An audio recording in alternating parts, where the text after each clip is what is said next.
Hi everyone, and welcome to Foundations in Science.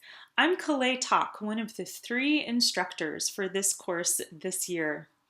We cover pretty much everything in Foundations in Science. We start from the perspective of physics in the fall, thinking about how macroscopic objects move and interact. And then in the winter, we go microscopic and think about the same objects from the perspective of chemistry and their atomic makeups. And then in the spring, we think about how life gets involved in all of these processes and makes them even more complex and interesting. So we cover these 3 topics by treating 9 themes from each of the 3 perspectives in the context of hands-on experiments. In physics, for water, for example, we'll think about buoyancy and how objects submerged in water move and the forces that operate on them. In chemistry, we'll think about acidity and basicity and how the colors of water change depending on substances dissolved in it in the presence of an indicator. And finally, in biology, we'll think about how trees use capillary action to move water to very high heights, even higher than would be predicted by the physical laws that we study in the fall. As I said, I'm Kalei Tak. My background is in chemistry. I went to Harvard undergrad and Stanford for graduate school in chemistry. After completing a master's here, I got a second master's in the School of Education, and that's how I found my way to OHS. I've also taught for the Princeton Review for the chemistry and physics sections of the medical college admission test and robotics programs for kids. When I'm not teaching, I have 3 kids and they take up most of my time outside of the classroom. I also teach astronomy and I love to do experiments, as is shown on the right side of this slide, doing one of the experiments that you'll do for this class with several OHS instructors at the OHS offices. There are 2 other instructors for this course, Dr. Jim Doherty and Chris Oparko, and our wonderful TA, and I'll have them introduce themselves next. Hi everybody, welcome to JS002. I'm part of the fabulous trifecta of instructors this year, and it's my first year with the course, so I'm just really excited to meet it, to work with you guys, About me, I'm originally from upstate New York, in like a rural area, so Horseheads, New York, very small. I went to college near there, and to Wisconsin for grad school. So if you're ever wondering, what is the correct team to root for during the football or basketball season, it's going to be UW. And Ohio State fans might get an A in the course, but I'm not. I make no guarantees. No, just kidding. I was more of a nerd when I was there. As a grad student, I was doing a whole lot of field work, as you can see in these photos, and I continue to really like to talk about ecology, wetlands, restoration, all this kind of stuff. If you guys are jazzed about hiking, I want to talk about that with you, and who knows what else we'll get into. So that's just a brief intro, and I'll see you all very soon. What's up, everybody? I'm Chris Oparko, and I'm going to be one of your 3 instructors for the Foundations of Science course this semester and the following. So I'll tell a little bit about myself. I am a California resident. I've grown up in the Bay Area and then went to Sacramento area a little bit for my high school years, and I'm back in the Bay Area. I did my undergraduate at Santa Clara University, where I pursued physics and mathematics, or I loved very much, but I decided to pursue physics as my kind of end goal there. So I went to University of California, Davis, where I specifically focused on cosmology. So similar to astrophysics, but we can talk about that later. And so at both schools, I did some research. At Santa Clara, I worked on solar cells. And so we did a little bit more engineering perspective on that side. And so as my graduate degree, I worked in cosmology. I did more research in galaxy lensing. And so we can talk about all of that later on as you have questions, and I can explain how much I love about it and, a little bit what I got out of my research.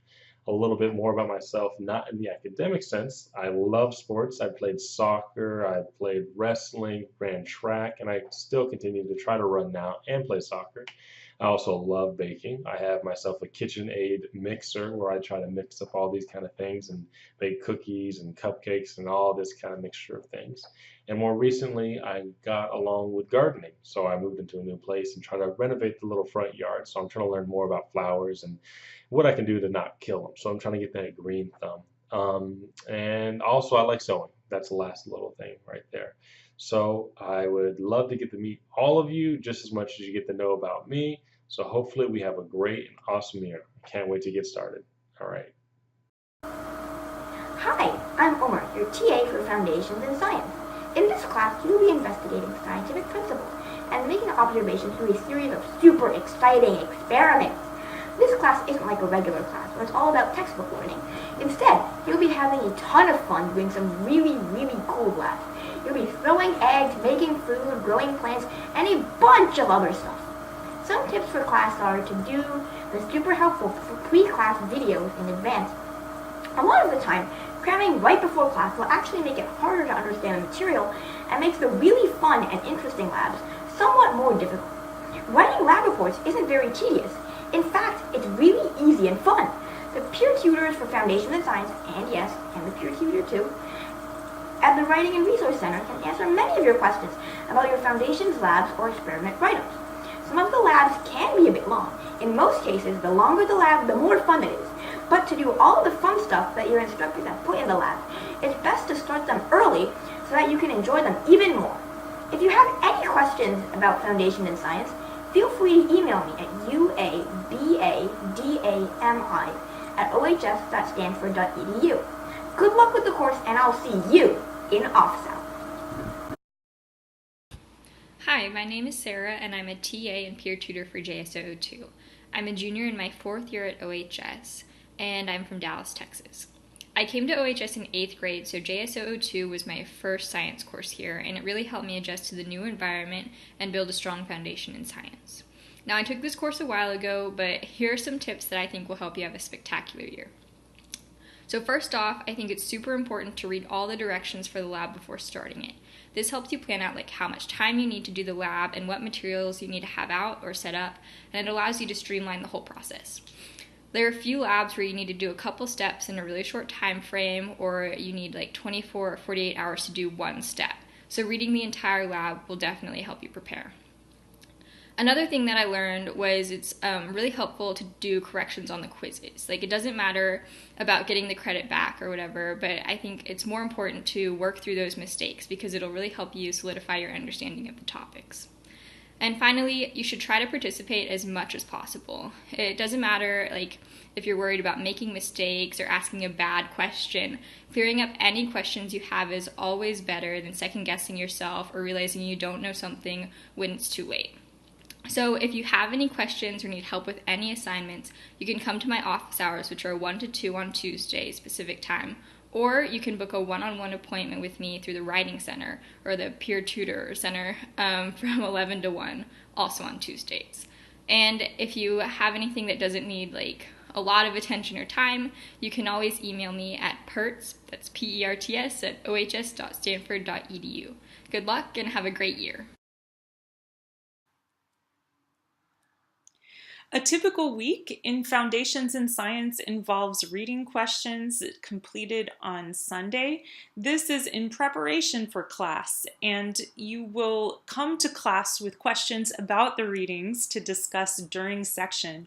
We won't be able to cover all of the topics from the readings in class, though you will be assessed on them. So that's why it's super important to bring your questions to class and make sure that we cover anything that's confusing to you in the readings. There'll be a practice quiz, which is due before the second section of the week, and a quiz at the end of the week's second section. And there will also be an experiment during the course of the week that will deepen your understanding of the course topics. The reading questions and practice quiz are meant as formative assessments, meaning that they are for your benefit. You are meant to assess yourself on those, on the reading questions and practice quizzes, and then use those to pinpoint areas of confusion to make sure that you get cleared up before the quiz, which is a summative assessment at the end of the week. You also have the option of doing quiz corrections for half credit back each week. We will be giving you feedback on your experiments and also your other work for this course. Please keep in mind that the late penalty for all assignments is 1 point per day late, and that you should screenshot all Google Forms before you submit them in case they get lost in the digital ether. We can give you credit for tech errors if you can show us that screenshot.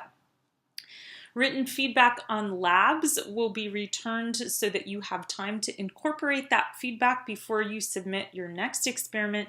However, we won't post the numerical grades until later. This is to encourage you to actually read the written feedback and take it seriously.